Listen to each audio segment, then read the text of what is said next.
Pangmatagalan daw dapat ang iniisip na solusyon sa problema ng pagbaha, gaya ng masusing pagpaplano sa mga lungsod. Napakalaki rin daw ng maitutulong ng mga ordinaryong Pilipino kung maayos nating itatapon ang ating mga basura. Nakatutok si Tina Pangiliban Perez.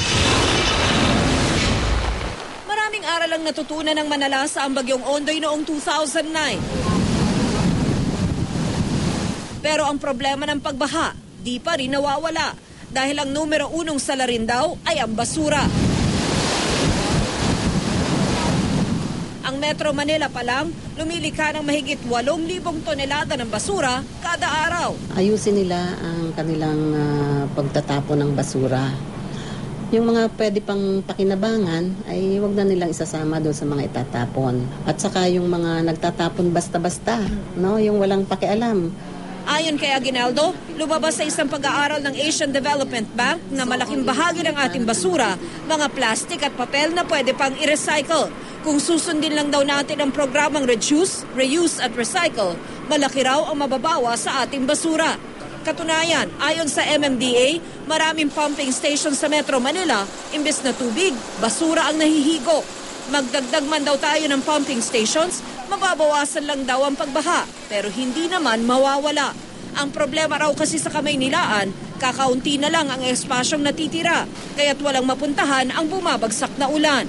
Ang open space natin, 18% na lang. So saan pupunta yung tubig? Maghahanap na, babaha. Diba? Meron nga akong solution dyan eh. May proposal ako na book eh. Relocate Metro Manila. Serious ako. A new city, a new future, a new Metro Manila. That's the only way. Sa Marikina naman, solusyong nakikita ni Councilor Ariel Cuaresma ang isang Great Wall of China na dike sa paligid ng Marikina River. We're proposing na road dike and then lahat ng outlet drainage namin merong mga floodgate and then magtatayo kami ng mga pumping station. Ayon kay Architect Felino Palafox Jr., urban planning expert, mayroon ng pag-aaral na ginawa ang World Bank.